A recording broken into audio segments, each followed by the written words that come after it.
This podcast is brought to you by the North Dakota Petroleum Foundation. From heating our homes and powering our vehicles to cell phones, clothing, and medical equipment, oil and natural gas makes everyday life better. North Dakota Oil and Natural Gas, advancing the possibilities. Learn more at ndpetroleumfoundation.org.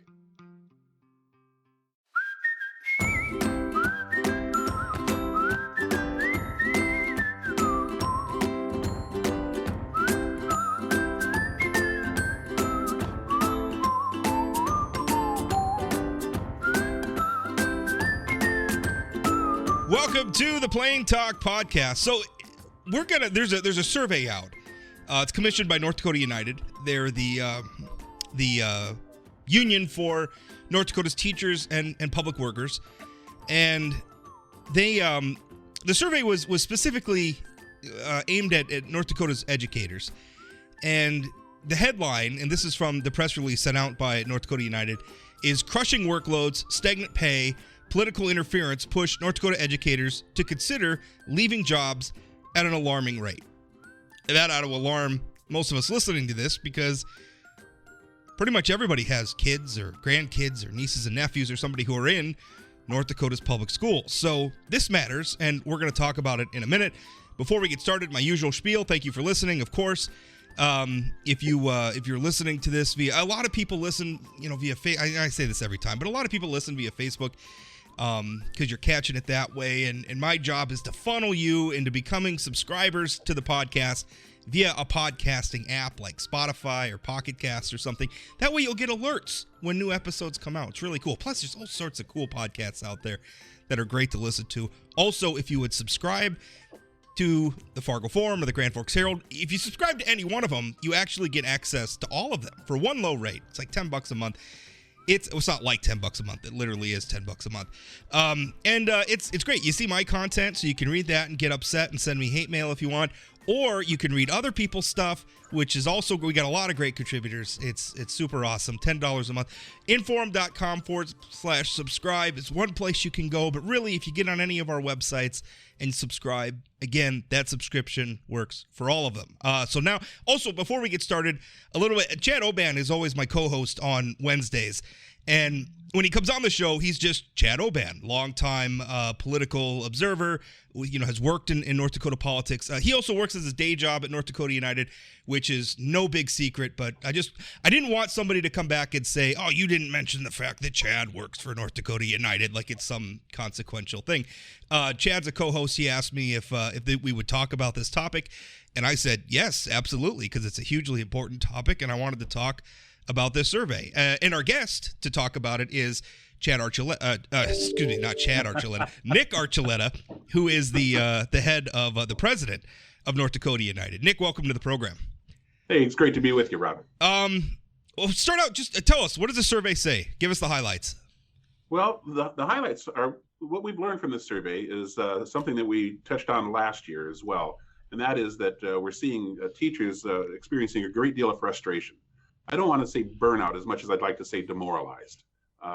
There are factors that have conspired against them that they have no control over to cause their morale to drop. And some of those factors are the workload, as you mentioned.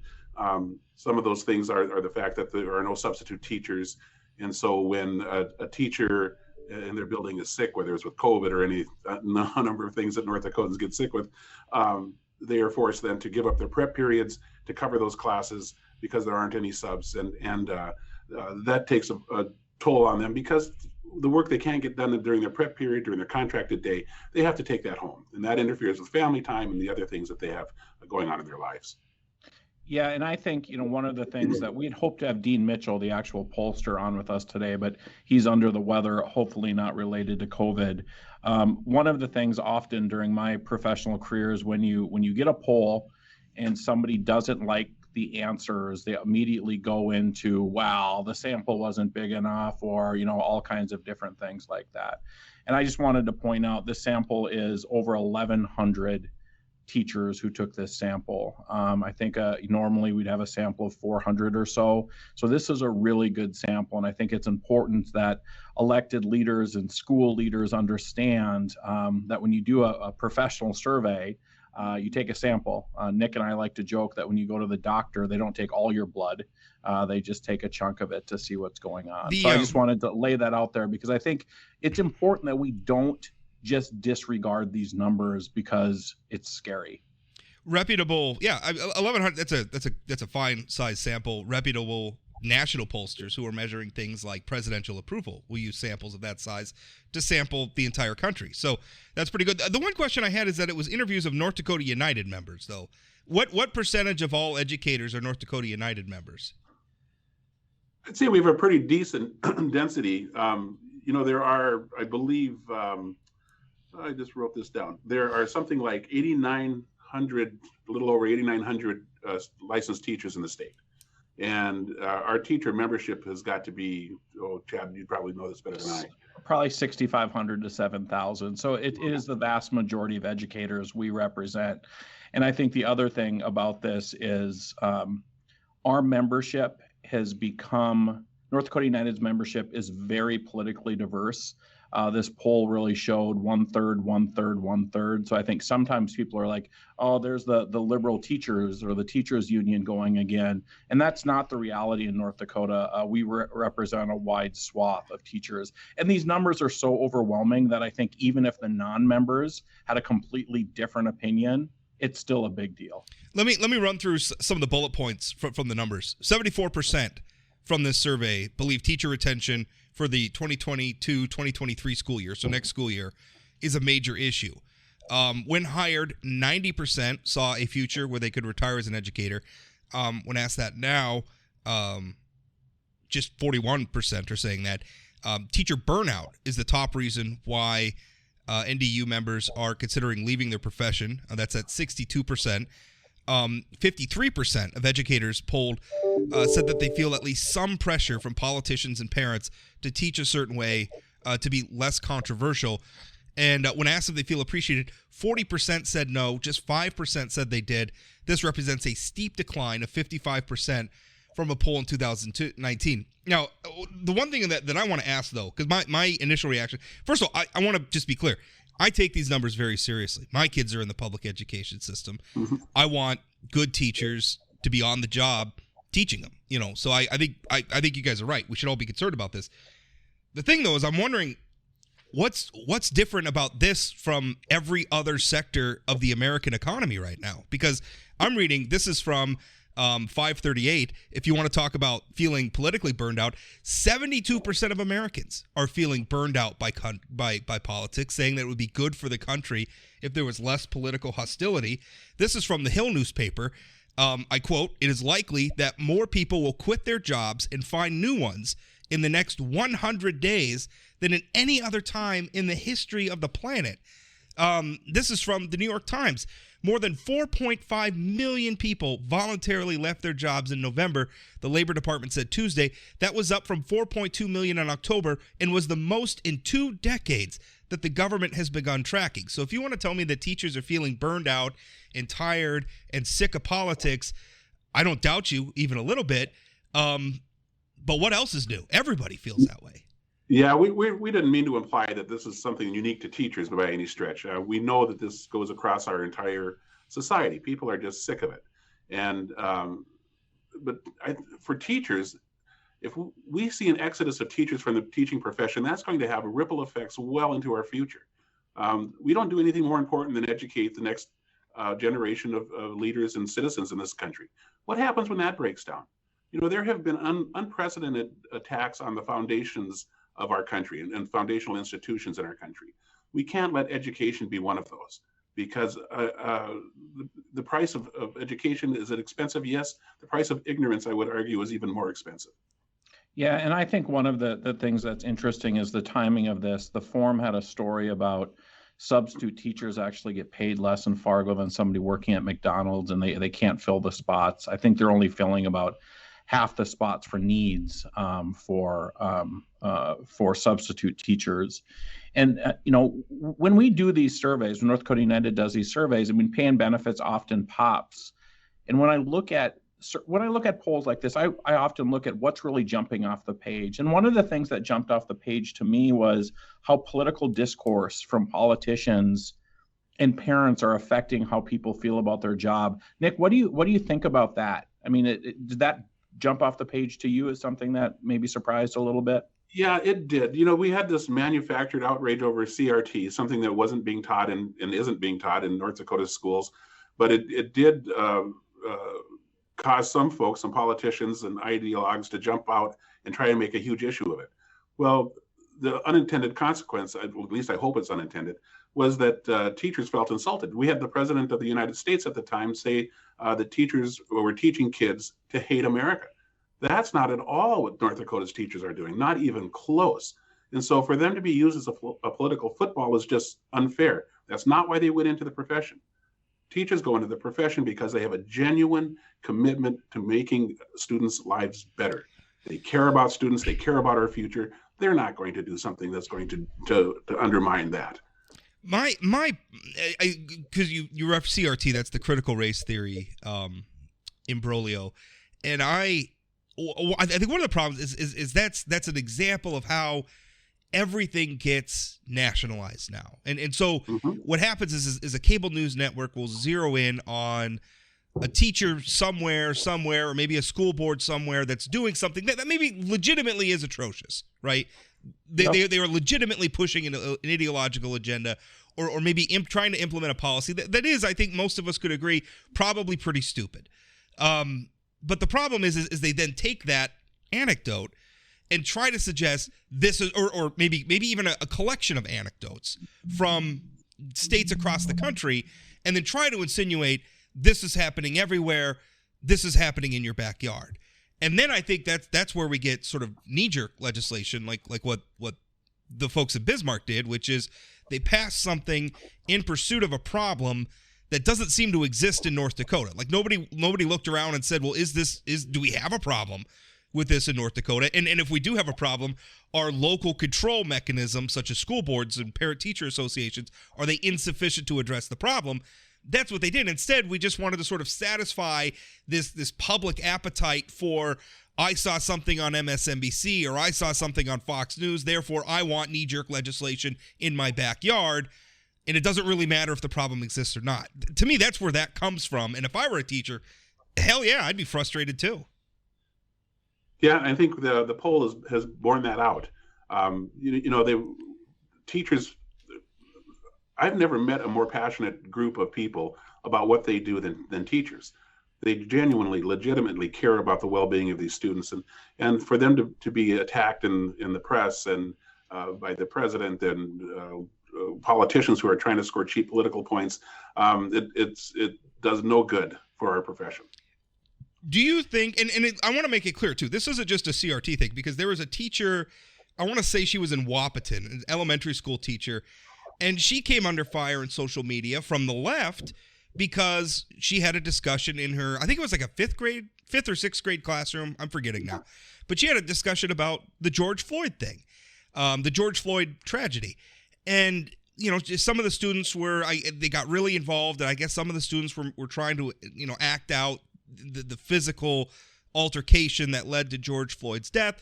Some parents got wind of it. They started the social media outrage campaign, and all of a sudden, now you have a teacher getting attacked from the left. So it's not like an ideologically unique thing. This is happening everywhere, and people are tired of it. The one thing, though, is on the flip side of the coin, there has been some things that are very troubling that I've heard, like the letter to the Biden administration from the National Association of School Boards that is talking, all of a sudden we're talking about people who are maybe getting overheated at school board meetings, which I've been critical of. Now we're comparing them to domestic terrorists. So on the other side, you have parents who are saying, listen, we're just trying to talk to you, right? And I think this speaks to the point I was making. What your survey is showing seems to me a microcosm for what's going on in larger American society, which is we just don't want to talk to each other anymore. Republicans don't want to talk to Democrats. Teachers don't want to listen to parents. Parents don't want to listen to teachers. It just seems like this is everywhere. I would just say, push back a little bit on that. Teachers want to work with parents. We view our parents as partners, and school boards and administrators. We all have to keep the education of those children at front of mind, right? And we can't do that if we don't have the parents helping us. So we need to increase communication with parents. Well, a lot of what you saw, Rob, I believe this was even in Moorhead, as close to us as Moorhead, where people were going to school board meetings. They didn't even have kids in the school district. Their kids were being educated in neighboring school districts. Well, I don't think that's quite right, and I do believe that school boards have an obligation to listen to parents, but that has to be done civilly. We can't. I understand the passions around certain political issues, but when it comes to a school board, when it comes to educating our future, we have to be civil. We have to be decent. I Nick, agree. it's interesting when you talk about the relationship between parents and teachers. You talk to a lot of teachers. I talk to a lot of teachers. Often they want more communication with parents, where the parents are more involved in kids' educations. Can you talk a little bit about that? It's not like they don't want to hear from parents. They just don't want to hear them screaming at the school board meetings. That's true. Although I want to, as a parent, I could tell you I have a very hard time communicating with my teachers at times. I like the Minot public school system. I think we do overall, but like during the pandemic when suddenly I'm trying to teach from home, and it turns out that Minot public school teachers have 3 different emails. Some of them they don't check. Every one of them is using a different messaging app that I'm supposed to download and install on my phone to try to communicate. And half the time they wouldn't even reply to me. And maybe that was a unique circumstance, but I got to tell you, the one thing I really struggle with is a lot of times getting a message back from a teacher, and often their excuse is we're too busy doing other things. So I don't know. Maybe it's no fault of teachers, but I'm not sure I necessarily agree. It is hard sometimes to get the attention of your kid's teacher. Yeah, I don't know about your situation in particular, but I think that every industry, if you will, could do a better job of communicating with the customers, right?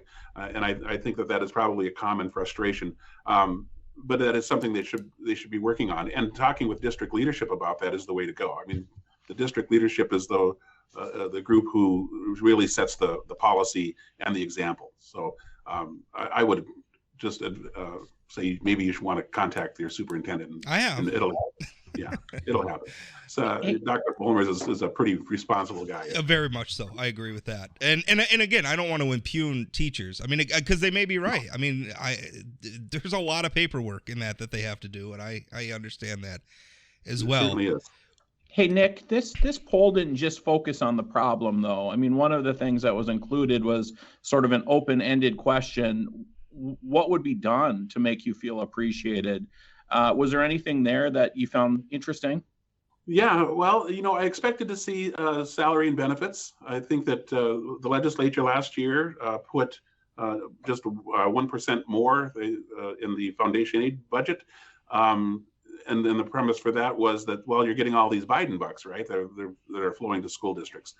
Well, that's true, but I don't know of any school districts that put that money or any of that money into the salary schedule. It's hard to. It would be irresponsible, I would argue, to put one-time money towards an ongoing expense. Yeah, I could not agree with you more. And they did do some really good things, like the Fargo public school system, for example, brought in behavioralists into their school system. I think West Fargo did as well, to try and get a handle on some of the trauma that kids are coming to school with in ever increasing ways. But there are other districts that didn't do some of those things. Some of them spent it to make sure there was another sheet of ice for hockey practice, and building schools and buying down property taxes and things like that, which is what they said the message from the legislature was. So teachers, they do want to get better salaries and better benefits, but they also want to be respected and appreciated. They feel that they aren't being sufficiently appreciated, I believe. And frankly, that goes a little bit contrary to the last polling I saw on what teachers think of schools. Gosh, I can't remember which year it was. Maybe it was 2017. Don't quote me on that. But there was a poll that we did of the citizens of North Dakota, and 89% of them ranked North Dakota schools as good or excellent. That's among the highest rating in the country. So I'm hoping that the people in the public will find a way to thank a teacher, appreciate a teacher, and make them feel better about the job that they're doing. I hope everybody across our society could maybe start talking to each other a little bit nicer and being a little bit more understanding. That's a societal problem that's bigger than the scope of this interview. The pay and benefits thing is an eternal debate. That's everybody thinks they deserve a raise, and whether they actually do or not, I don't know. We can have a debate about that, and we've always had that debate. As a matter of public policy, though, the question of how do we make teachers feel less burned out and more respected in their profession? I mean, one nice thing is, yes, be nicer to your teachers, stop screaming at people at school board meetings. But beyond that, is there public policy that we can implement? Yeah, I believe that there's public policy that could be implemented. I would challenge every legislator to really do their very best to understand what's going on in their school districts. Every single legislator represents an area that has schools in them. I'm not sure how many of them take the time to visit them, but Senator Pullman said once when she was testifying on a bill, she said, if you haven't been in a school building in 5 years, you haven't been in a school building. I mean, the pace of the technological changes, the difference in kids and parents and that relationship is just so dramatically different than when most of us went to school. We like to think we know school because, heck, we spent 12 years in there. But it's changed a great deal. And I think that getting as much information, talk with teachers, talk with administrators, find out what's really going on in that school before you craft legislation, so that you know you're operating on good information and not whimsy or ideology. Well, and I think one other thing that popped from the poll to me is the desire for more time.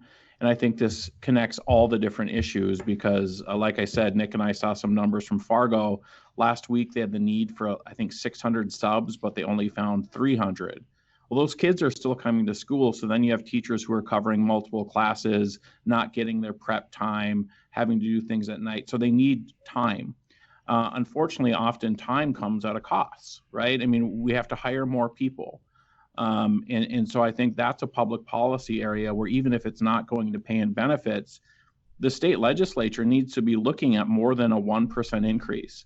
In the private sector, if we weren't able to hire people, what would we do? We'd pay them more money. Maybe. And we're seeing that. I mean, that's one possible solution. Yeah. Yeah. I mean, there are other solutions based on the article in the Fargo Forum earlier this week, the Fargo School District is tapped out in the amount of property taxes they can levy because the legislature is so much for local control, right? I mean, the state telling them how much they can levy. And they only did a 1% increase last year. That's not going to keep up with this problem. So I hate that part of it is funding. It's not all of it, but part of it is funding if we're going to pay people more and give them the time that they need. Yeah, although that's a tough sell because on the other side, you know how North Dakota. I mean, one reason the legislature put that property tax, and I'm not as won over by the local control argument on that front because local officials they like local control when it comes to getting credit for spending, and then they like to blame the legislature when people are upset about their property taxes. So that, Rob, we all like local control until we don't. Right. So that political dynamic sucks. But I'll tell you one thing that I thought was a great idea, and I was sad to see it didn't make it through. And this wasn't the last session. I think it was maybe the one before. But Senator Pullman had a bill that would have allowed teachers to get some, and I think it was maybe in the way of a tax credit, would have allowed teachers to get some compensation for out-of-pocket expenses for supplies and things that they're buying in the school. Because that's one thing that I don't think people understand is how much out-of-pocket, I mean, what other job do you work where you show up and you got to buy a lot of your own supplies? There are teachers who are spending hundreds, sometimes I maybe thousands is overstating it. I don't know the exact, but it's a lot of money. It's hundreds of dollars at least a year that teachers are paying out of pocket for supplies for their own classrooms. And I don't think it should be that way. Either we need to provide the funding through the schools, or maybe on the back end some sort of a tax credit to compensate those teachers. That is ridiculous that they're paying for supplies out of pocket. Yeah, that bill first. I think it was Matt Ruby's bill. Was it Matt Ruby's bill? Okay, yeah, that could be. About because he had a conversation with his daughter's, or I'm not sure if he's got a son or a daughter, but anyway, his child's teacher, and she just sort of mentioned that casually, that she had bought a set of books or something for her classroom. And he was wondering why that wasn't provided by the district. And then conversation ensued, and he put that, I thought, really common sense bill in. The bad part was it didn't have enough money attached to it, so it wouldn't have covered every teacher. But anyway, you're right. There should be a tax credit or something maybe involved for that. And districts should be doing more to make sure that teachers have what they need. And if there could be another communication problem. We've heard that maybe teachers weren't going to these administrators for these extra add-ons that they wanted to do. Maybe they could spend less money on the amount of paper they send home with my kid every day. Because I swear we're clear cutting a forest every school year so that I can get these flyers that I glance at and immediately throw in the trash, because 90% of it's not relevant to my kid at all. But I don't understand why I'm getting this stuff. Or send me an email or something, right? It's 2022. Send me a flipping email. But Rob, if you're one of those school officials who hears day in, day out, we don't know what's going on. You got to tell us what's going on. I'm sure they're communicating any way they can to sort of avoid the complaining. Maybe. I don't. I get it. There's no satisfying. You're dealing with, you're a public school, which means you're dealing with everybody. You don't have the flexibility that the private sector has sometimes to make a decision like we just don't want to deal. You have to take all comers because you're the public school system. I'm fond of saying that we educate every kid that walks, runs, rolls, or is carried through our schoolhouse doors. That's right. Our obligation, and it's a challenge that we meet every single day. You have to deal with every parent who's attached to those tykes too. Some of whom exactly. I'm allowed to say. Some of whom are real jerks. I don't know. Okay, I think we've covered this pretty well. I'll tell you, I don't know. I wish I had more clear answers, because I just don't think that. You guys are going to argue that increasing pay and everything's, and clearly we're going to have to do that. I just don't think there's any doubt about it. But you're also going to have to ask taxpayers to pony up more money when inflation's going through the roof, when a lot of them are pondering their own careers and wondering what they're going to do next. It is an unsettling time across the board, and it's hitting our education system the same as everything else. The thing is that the kids are going to show up to school one way or the other. So we got to do something. But Rob, I would suggest that districts also need to prioritize their spending. Spend the majority of your money on the people who are spending every single day with kids, be that teachers, paraprofessionals, etc. I can tell you that the elementary school, which is the same elementary school that I went to, by the way, that my son is going to now. When I went there, we had one principal. I don't know what he made. I don't know what Mr. Medallion made, back in 1990, whatever. But I'll tell you, we got 3 administrators now who are each making 6-figure salaries. And boy, I don't know what they're doing all day. I don't know. It seems like we have a lot of administrative bloat that maybe if we thought a little bit, we could reprioritize some of the money the schools are already getting and focus that back maybe specifically on the classrooms. I think Nick and I are going to just let that one stand. Let that one stand. I'll no comment. All right. Fair enough. My all right. For inviting it. Yeah. Well, Nick, I appreciate your time, and Chad, I appreciate you bringing this topic, because I do think it's an important one. I'm going to put a link to the PDF of the full survey if you want to read. And when I like when Dean Mitchell does polling, because you don't just get the press release. He's got, all the questions right down the line, how it breaks down in region, partisan affiliation, things like that. And the numbers are solid. I trust this poll, and it is a problem we need to talk about. Nick, thanks for your time. Thank you for having me. Thanks, Nick. Well, we wrapped up our discussion about the survey about teacher retention, and what we also wanted to talk about is school choice, because it's school choice week, and a lot of people, it's kind of a thing that I think especially conservatives push to kind of pick a week, and everybody makes the argument for school choice. And so that's been going on, and you've seen some, like a letter to the editor from an NDSU professor, Jeremy Jackson, pushing for it. You've seen some of the conservative commentators talking about it this week. And Chad actually wanted to have Nick on. I signed off with Nick after the survey. Chad actually wanted to have Nick on for this conversation too, which makes sense. The president of North Dakota United might have a thing or two to say about that. And then I went and just signed off. So after all our belly aching about how people aren't communicating, and then Chad and I didn't communicate very well. But we're going to jump into this discussion about school choice. And Nick, shock me with your position on school choice policy. Well, our position has always been that monies raised from the public to support public education and other public services should be used in public schools and public services, not given away to private enterprises like private schools or homeschools. Education's a service, though. I mean, I think obviously our Constitution requires it of us that the state of North Dakota provide for the education of students.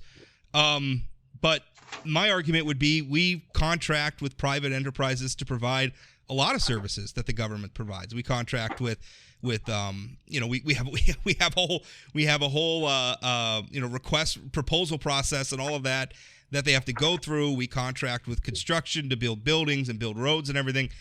Why is it such a bad idea that we would say, hey, there's private organizations that we could use some sort of a public policy mechanism to enable private individuals to say, hey, I would rather send my kid to this school over here. I struggle with why that's a bad idea.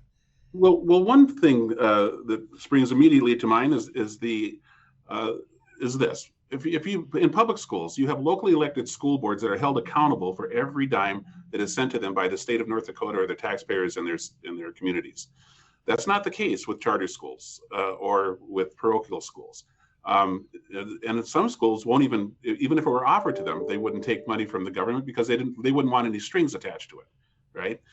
So I think that accountability issue is one that is quite important and resonates well. Yeah, and I think that the RFP, I mean, if we do an RFP to a private organization, we have oversight and transparency of what they're being done. I think often what these, particularly in homeschools, they want no regulation. And I will say every time the homeschool community has come to the legislature and asked for less regulation, they've gotten it. So, the suggestion that somehow we're not open in the states to choice is sort of ridiculous. I mean, we often say at North Dakota United, we're all for school choice, but public dollars shouldn't fund that choice. Just like if I choose to have private employment or private security at my house because I don't think the cops are doing a good enough job of keeping me safe, I shouldn't expect the government to pay for that choice. Or if I don't like the water and I go and buy bottled water, I don't think the government should fund that choice. Public sector dollars for the public good. But the public is, I mean, it's always hard for me to draw a distinction because we talk about in that context the public like that's some distinct entity from you and me or the person who may want to send their kid to a parochial or a private school. It's their tax dollars too. And it's the tax dollars of their aunts and uncles and grandparents and everything else who might want to empower the kid getting that choice. We are the public. If we choose we want to create this mechanism to spend our tax dollars to send kids to a private school, I don't see. I mean, the public dollars for public services, okay, but I'm the public and I want the service delivered to me in this way. That argument. I mean, that's an ideological argument to me. It is. That's sort of akin to saying, well, I'm a pacifist. I don't want any of my tax dollars going to the Department of Defense. Right. I mean, it's just, I don't think that it holds up. You certainly have the choice. Send your child to whatever school you want to, or don't send them out of your house. You can homeschool them. But that doesn't necessarily mean that the public should pay for that choice. And I think, Nick, it's something you brought up earlier about us public schools taking everyone. There is a difference between public and private schools there, right? I mean, it's private schools, most that I know of, don't take kids with learning disabilities or provide extra services unless parents pay for them. Can you speak a little bit to that? Well, yeah, I mean, it is prohibitively costly to educate some students with very special needs. And that can reach up into the hundreds of thousands of dollars a year. Private schools don't do that. They can discriminate against anybody they want to. They don't have to take kids with learning disabilities if they don't want to, or with physical disabilities if they don't want to. But public schools, because we do have that special, I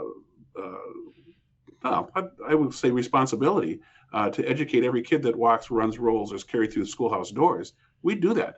And the public helps share the cost of educating all students, including those with special needs. So between that and the accountability issue, we have in North Dakota 70 non-public schools in the state of North Dakota. It wasn't until relatively recently that they're coming to the legislature asking for money. In the last 4 legislative sessions, I think 7 times there were voucher bills introduced, and all of them have been defeated, by the way. Yeah, it could be because everybody has public school, like you mentioned earlier. Everybody has public schools in their legislative districts, and teachers and administrators and everything who are probably going to vote based on something like that. So I mean, it is a tough political sell. A lot of when we're doing education funding, a lot of it is focused on per pupil spending, and so I've never understood if you take that pupil out of the school system and put them in a private system, and then just have those. And I realize a lot of the different ways people have talked about doing vouchers or whatever. It's organized in a lot of different ways. But as a basic concept, if you take those per pupil dollars and just let them follow the pupil, right? I mean, you're taking one student out of the public system. That's one fewer student the public system has to educate. So why can't those? I mean, why is that a burden to the public school system? I mean, yeah, maybe they're losing those per pupil dollars, but they're also losing the responsibility for that pupil. Well, the schools, I mean, looking at just at the physical plans, and in some districts there are dozens of schools, right? But just the physical plans, there are built-in costs that don't go away because a student goes away. You still got to heat the place. You still got to make sure the lights work. Still got to pay a teacher, because you take one kid out of a 30 kid classroom, sure, you still got to educate the other 29. You still need a teacher to do that. So when you start taking that money out, it adds up pretty quickly, particularly for small districts. And I think that's why you've always seen these voucher bills defeated, is because a lot of smaller communities, they don't have private schools there. And their people who represent them in the legislature know that if that money is going to go with the student, it's going to hurt them. There's less money for rural education. You could maybe argue that if we made more of the money available, more schools, more of those options would pop up to capture that money. I think that would be probably a pretty logical cause and effect. Chad, one thing because you and I talked a lot about how people are increasingly living in their bubbles, and we've sort of stratified. And a lot of this has happened, like in the news media, for instance. It used to be very monolithic, right? It was like CBS, ABC, NBC, right? Everybody was watching one of those broadcasts at night. Everybody was getting the local paper, and then everybody was maybe listening to a few national outlets like the New York Times or the Washington Post or something like that. So the news media was very monolithic. It democratized, it may be a euphemism for it, but people have sort of, and social media has played a part, people sort of retreated into their own little spheres. The one argument, and I'm probably going to end up arguing against myself on this, but the one thing that I do worry a little bit about is that empowering more of these schools is going to allow people to retreat further into those cultural bubbles. I do think that a good thing that a public education system can do is it could kind of force people together, right? Like, you have different backgrounds, different races and beliefs or whatever, but we all got to work together, right? It kind of becomes this choke point where it's like, you got to figure out how to work together. And I worry that if we delve off, it's just gonna be more divide, more bubbles. Now, on the other side of that, I also want to provide people choice. Like people should be allowed to make choices, but that is one thing that worries me. So I'm going to touch on that and the financial side of things. I mean, we also have to realize, to the earlier point about public schools have to educate everybody, it doesn't cost the same to educate every child. So if you pull out all of the, for lack of a better term, the cheaper kids to educate, and you're still getting that same per pupil, but you've got a kid with a disability or something like that costs 10 times as much money, eventually the budget doesn't work, right? If you're just left with, and I'm saying this in a non-human way, I mean, it's sort of a dollar and cents way, but you're left with more expensive folks. I think to that point, I think the Hillsdale private school that's being put up in Fargo, I mean, has a very ideological bent. I mean, it came from Betsy DeVos, Clarence Thomas has talked about it. And I think to your point, having kids be around children who are different than them is really important in building empathy and some of the social and emotional skills. So I grew up, and my late father worked in special ed, and his big push was integration of special ed kids into regular ed classrooms, not 24/7, not all the time. And his theory was it was good for kids with disabilities to be around, quote, kids who are able or not disabled or whatever. I apologize if I'm not using the proper language here. But it was also good for the kids to be around kids with different abilities, because they learned empathy. They learned how to help those kids through a project and those kind of things. So I think your point about if we continue to just bring people into our little ideological, but also, different levels of ability, I think we lose something as a society to care about each other. And I want to make it clear, I'm not just talking about conservatives. I mean, I read about some of the hippie schools in places like New York that very, very rich liberals send their kids to, and they're learning a lot about a lot of things that maybe but not things that maybe I think would be important, would be like entrepreneurship and patriotism. I mean, some of those things, I think we all learn from that. But on the other, the really difficult thing for me though is to get around is choice. I mean, personally, I like it when I don't worry much about my kids being led astray by somebody else's ideas. I hope that I have fortified my kids enough to think for themselves. I don't want them to follow anybody, including their dad. I mean, if you hear us at dinner sometimes, my kids are giving me what for sometimes. And then I send them to their room. No, I'm kidding. I don't do that. But I don't worry about that. They're going to be themselves. And hopefully I've taught them the basics, like work hard, be honest, be kind or whatever, but also you're going to be your own person. So that doesn't bother me. But for a lot of people, right and left across the aisle, the whole debate we just had about people being upset about school boards is a product of, and not a new debate. I mean, you go back, should we teach evolution in school? The Scopes monkey trial. These are not new things, right? So we've always had this debate about what's appropriate to teach kids, what's not appropriate to teach kids.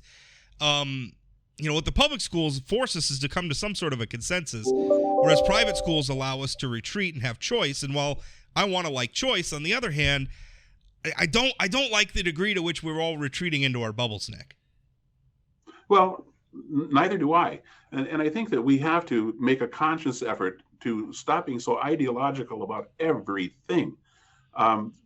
We have to seek out that common ground, because I'm sure there's more of it than we're letting on.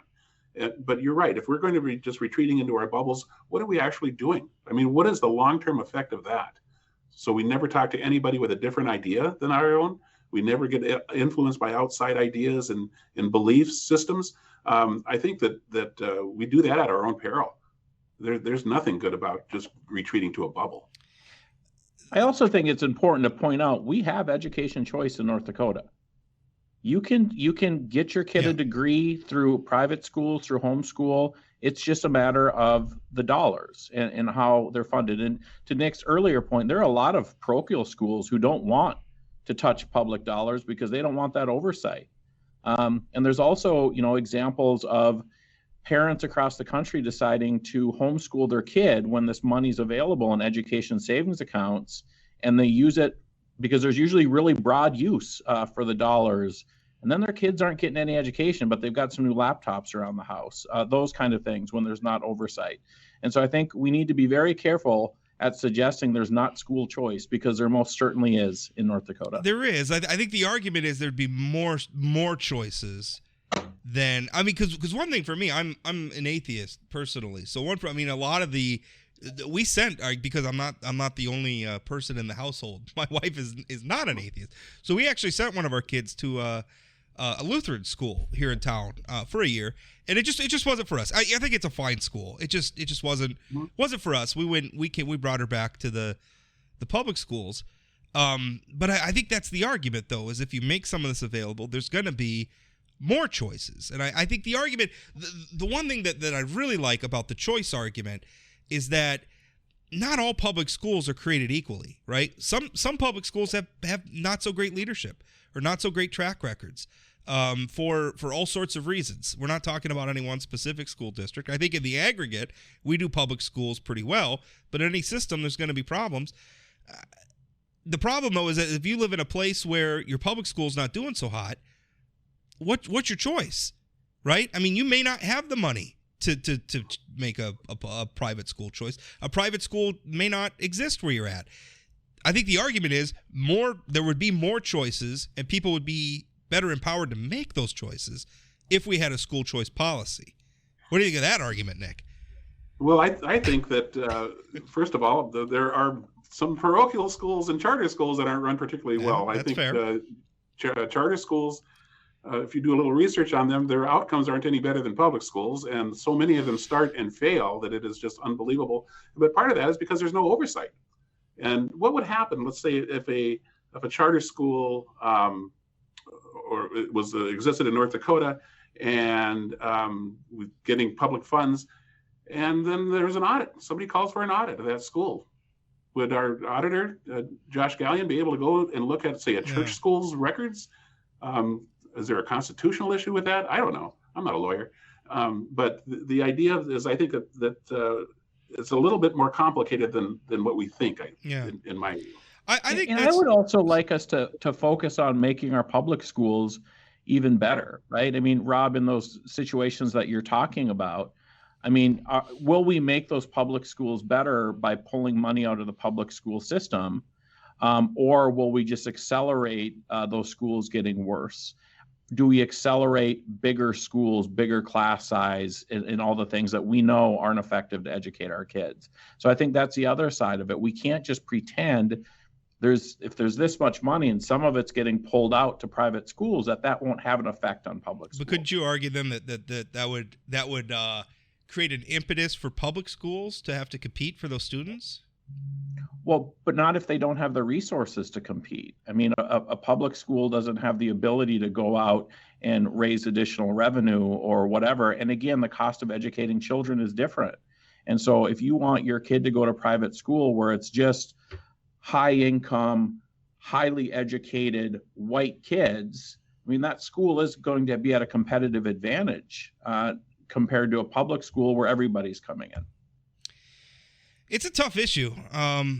Although one thing in terms of the accountability thing, it seems like we could tie some of that to the funding. And we do that all the time, right? If you're a federal contract. I mean, we saw it lately where you have the federal government trying to impose vaccine policy. Now, that may be a horrible example because of what that's happened to that in the courts. But we see that all the time where the federal government says, well, if you want to be eligible to receive a federal grant or a federal contract, you have to agree to these terms. And some of those terms is we got to be able to look at your books. We do that stuff all the time. I mean, I don't know why we couldn't do it with school choice policy too.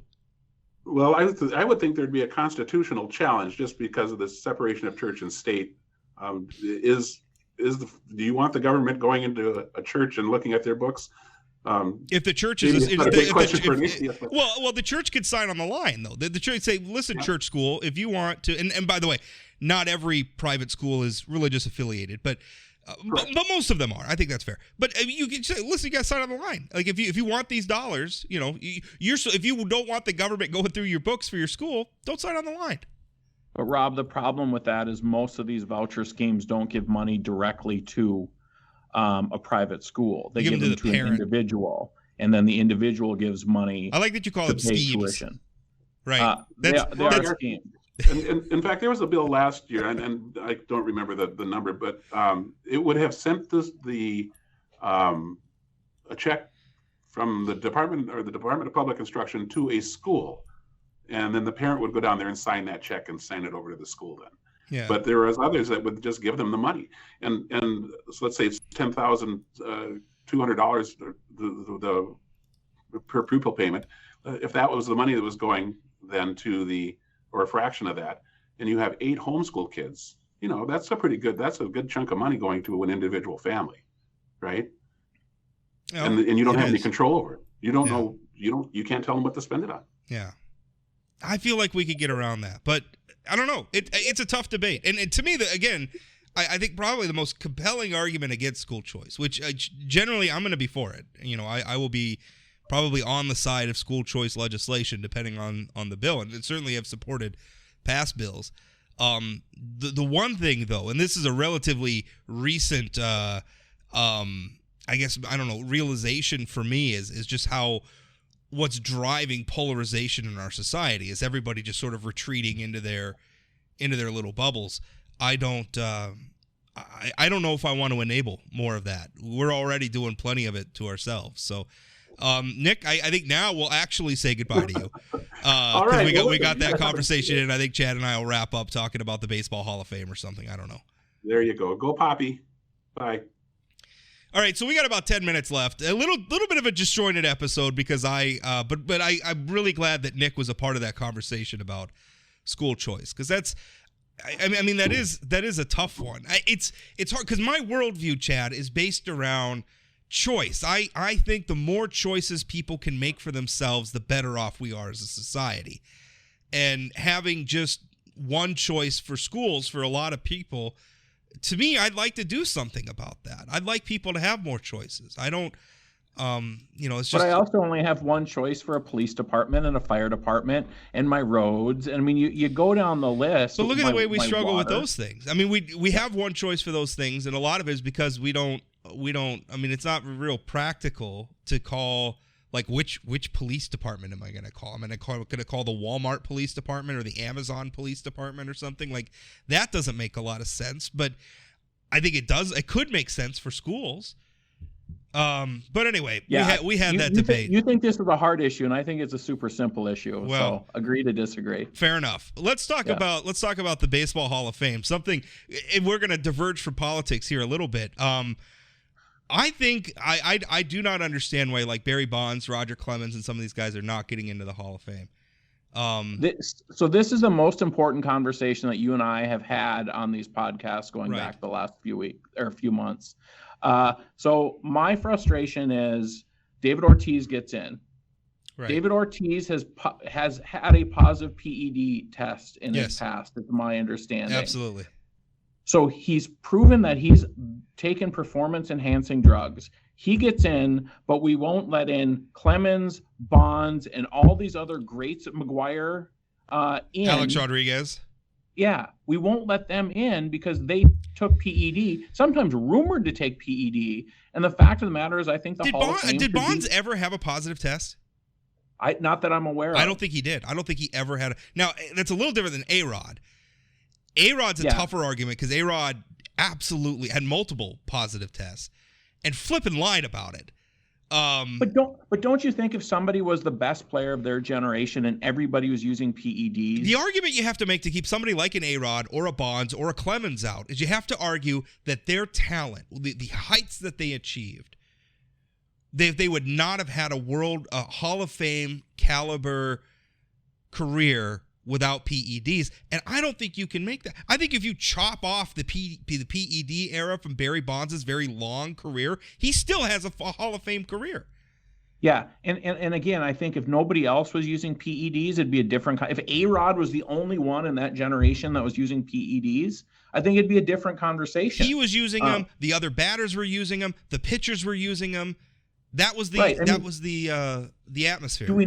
Do we not let players from the pre-Jackie Robinson days in because they weren't competing against the best of the best? Right. I mean, I think there's a lot of are you the best player of your generation when you were on the field? I think it's a historical travesty that Babe Ruth, who's my favorite baseball player of all time, I love the Babe Ruth story. I love Babe Ruth, the myth, the character.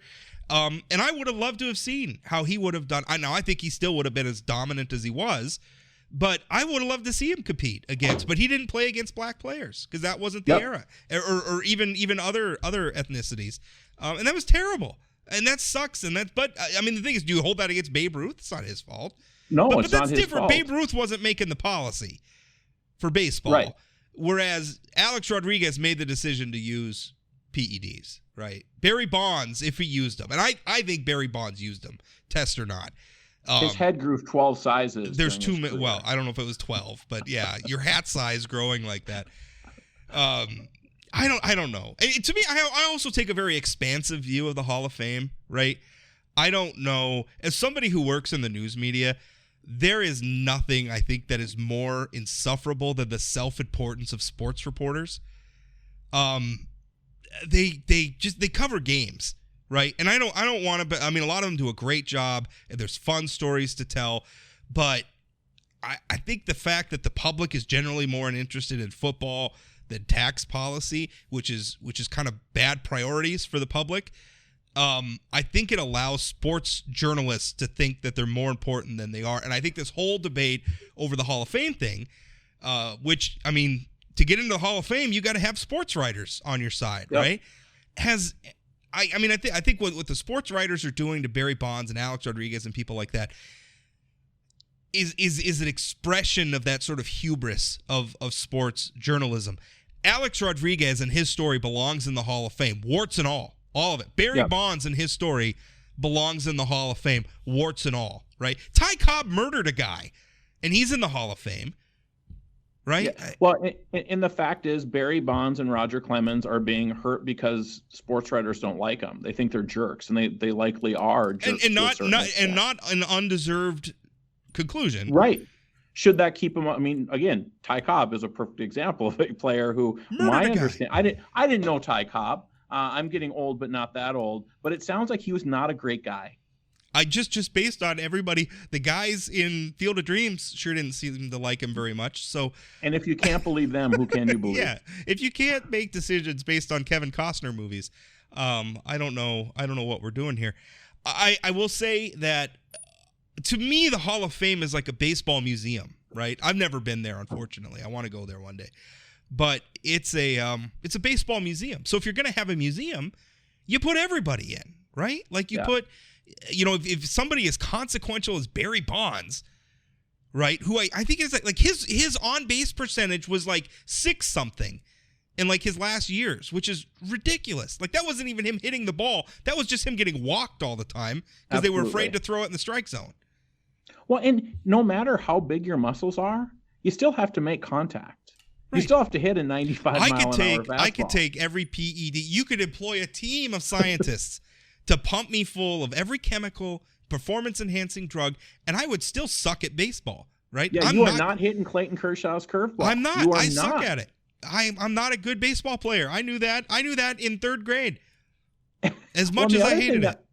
And speaking of good baseball players, it also seems like the sports writers who vote on the Hall of Fame don't much care to talk to actual players. Right. I mean, you see what's going on, what players are saying about Bonds, Clemens, and others. They're all just disgusted. I mean, they're just David Ortiz, to his credit. David Ortiz, to his credit, and I don't much like David Ortiz because he played for the stinking Red Sox. But to his credit, I like Poppy. I shouldn't say that. To his credit, though, said, what they're doing to Barry Bonds is wrong. I don't have the exact quote in front of him, but Barry Bonds, I think he said something to the effect that Barry Bonds belongs in the Hall of Fame. And he's right. Well, and I like Big Poppy, but my goodness, as a pregame analyst, I mean, not great. Terrible. Just terrible. He's as good a pregame analyst as A-Rod is good in the booth during the game, which is which is not good. I liked A-Rod as I did like him pregame. I think he was a brilliant analyst. I think he could be. Something happens during the games where he loses focus. And I don't know. Speaking of play-by-play guys, did I see the Yankees GM is going to be doing broadcasting for the Yankees? Or was that it might have been a fake story. No, Michael Kay is going to be doing a broadcast with A-Rod during ESPN Sunday Night Baseball. Okay. They're doing the Yankees stuff. Is it still Michael Kay Michael Kay is still doing on the Yes Network, yeah. But the ESPN also got David Cohn, who was doing a ton of stuff. And David Cohn is, I don't know if you've ever listened, he is a phenomenal color guy. He's funny.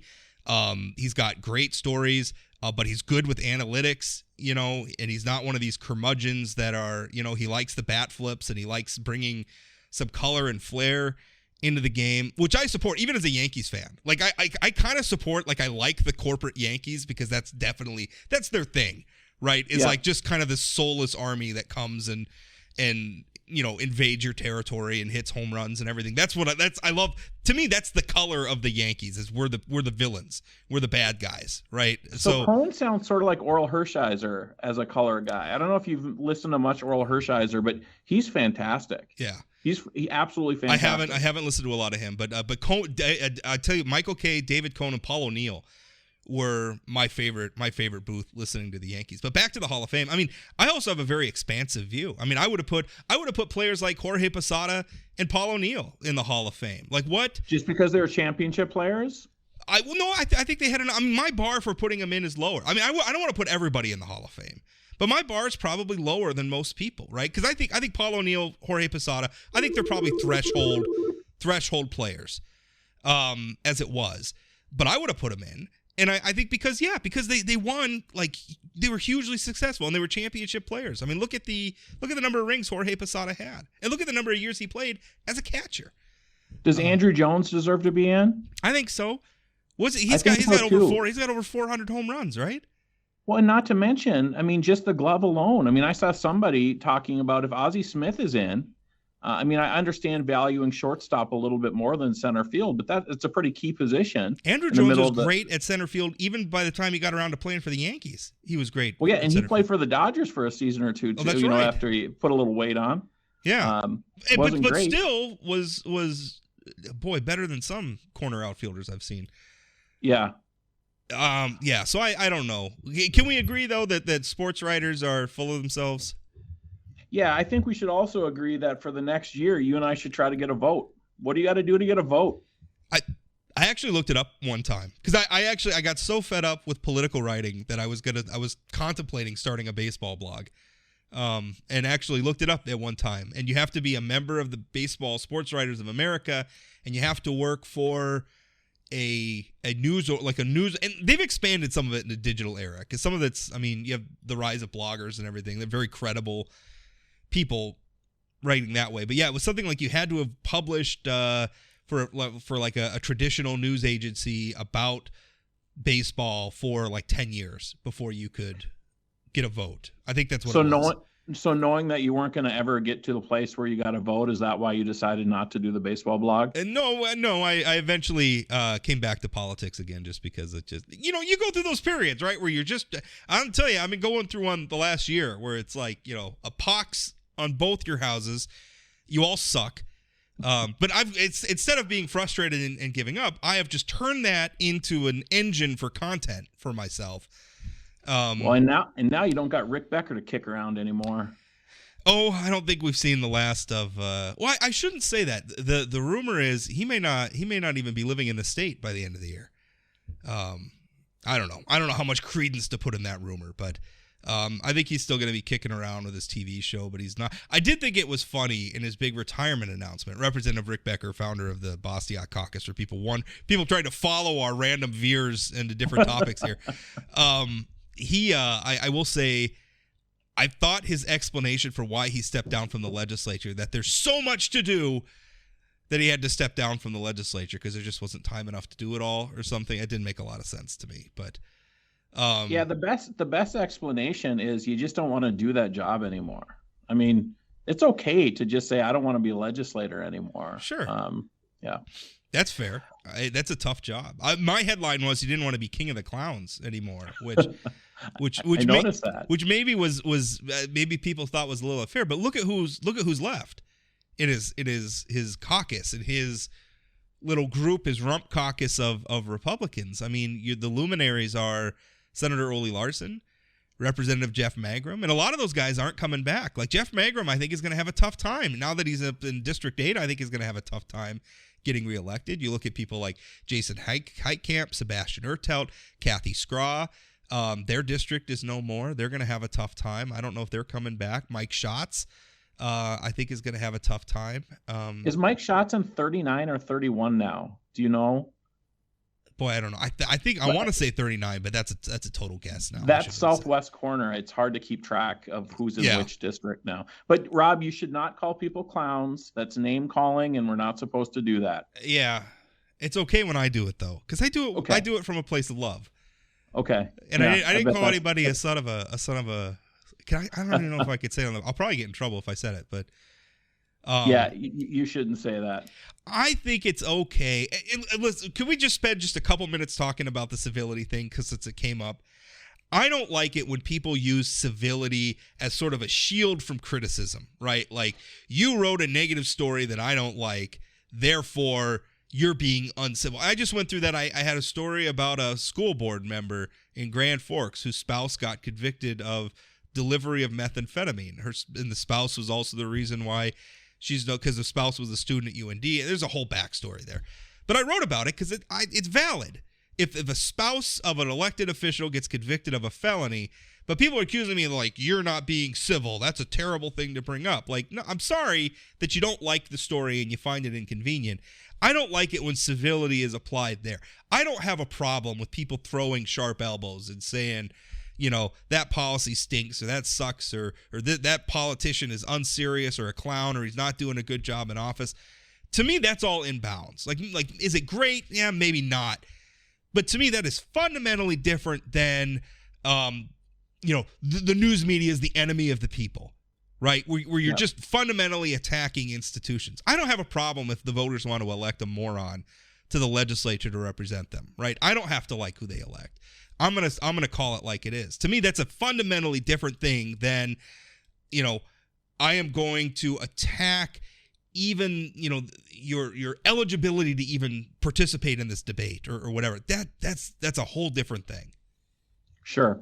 No, I agree that we should continue to have sharp elbows, but I just wish there wasn't like you've talked a lot about the theater around the civility, calling somebody names for the sake of calling somebody names. If you get passionate because you really care about an issue, I get that. I understand that. That happens to me all the time. But if it's like, I'm just going to do this performative thing because that's going to get me a lot of Facebook likes, or that's going to get me on Fox News, to heck with you. Get out of here with that stuff.